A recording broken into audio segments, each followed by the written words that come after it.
Malaysia merupakan salah sebuah negara yang terkenal dengan kepelbagaian budaya dan kaum. Masing-masing mempunyai keunikan diri mereka tersendiri dari segi pelbagai aspek, sama ada seperti pemakanan mereka, pemakaian dan juga seni dunia. Tidak kurang juga rakyat Melayu kita. Rakyat Melayu kita telah berjaya untuk mengekalkan makanan tradisi turun-temurun mereka sejak zaman ke zaman. Malah mereka juga telah berjaya untuk menerapkan elemen-elemen Islam ke dalam berhasilan pemakanan mereka. Berbalik kepada topik kita, konsep sihat dan cantik dalam pemakanan orang Melayu. Soalannya, bagaimanakah pemakanan orang Melayu ini mempengaruhi tahap kesihatan seorang? Dalam video ini kita akan membincangkan bagaimana tahap kesihatan seorang itu dipengaruhi dengan cara pemakanan orang Melayu kita. Di Malaysia, makanan warisan Melayu dapat dibezakan oleh beberapa kawasan seperti kawasan utara, selatan, timur dan juga barat. Antara makanan yang terkenal di timur Malaysia ialah nasi kerabu yang berasal dari Kelantan. Uniknya nasi kerabu ini adalah kerana nasinya yang berwarna biru iaitu dari bunga kembang telang dan dimakan dengan pelbagai tambahan lain seperti solok lada dan sambal kelapa. Kepelbagaian cita rasa dalam satu pinggan menjadikannya satu hidangan lengkap yang mempunyai keunikannya tersendiri. Antara khasiat yang boleh didapati daripada nasi kerabu ialah bunga telang yang mengandungi antioksida. Seterusnya, campuran dedaun dan ulaman mengandungi serat yang bagus untuk badan. Berikutnya, makanan terkenal yang terdapat di selatan Malaysia iaitu di negeri Melaka dan Johor ialah asam pedas. Uniknya asam pedas ini kerana ia dimasak mengikut selera dan identiti setiap negeri yang agak berbeza dari segi rasa dan tekstur. Bagi khasiatnya pula, daun kesum bukan sahaja menyedapkan asam pedas tapi dapat menyihatkan badan kerana mengandungi vitamin A dan vitamin C. Seterusnya, nasi lemak merupakan makanan yang terkenal di barat Malaysia. Nasi yang dimasak dengan santan dan dihidangkan dengan sambal ini mempunyai rasa pedas dan ianya sesuai dengan selera masyarakat Melayu Malaysia. Santan yang mengandungi nutrisi membantu perkembangan otak dan menguatkan tulang.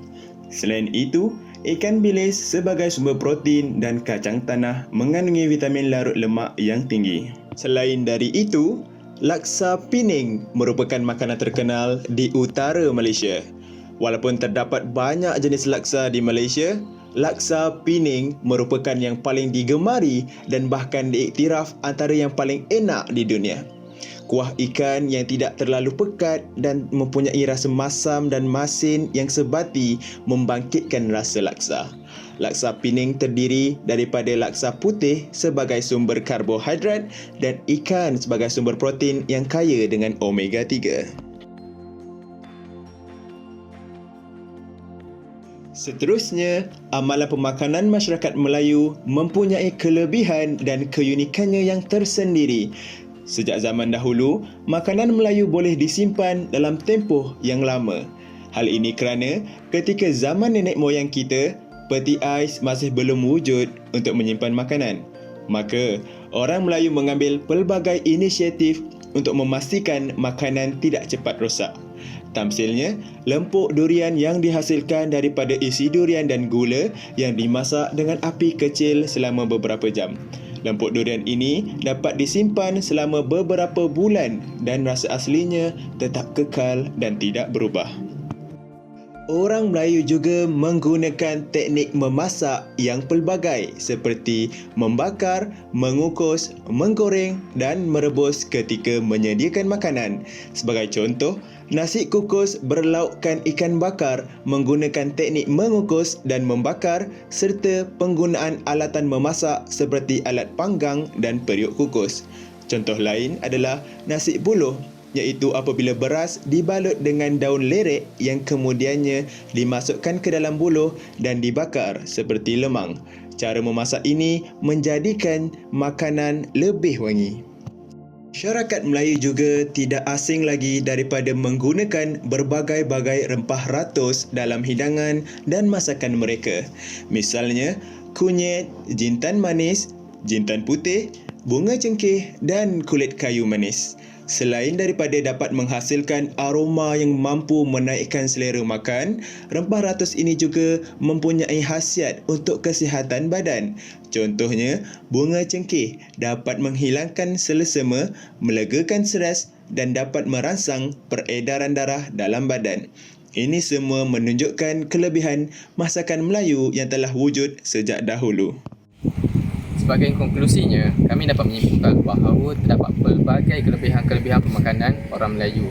Samping itu, kita juga dapat melihat bahawa Islam ni memainkan peranan yang sangat penting dalam mendidik penganutnya untuk menjaga kesihatan mereka bermula daripada pemakanan harian. Hal ini sangat bertepatan dengan surah Al-A'raf ayat 31 yang bermaksud, "Wahai anak-anak Adam, pakailah pakaian yang sempurna sebelum memasuki masjid. Makan dan minumlah, tapi jangan berlebihan. Sesungguhnya awak tidak menyukai orang yang sangat berlebihan." Sekian, itu saja. Assalamualaikum.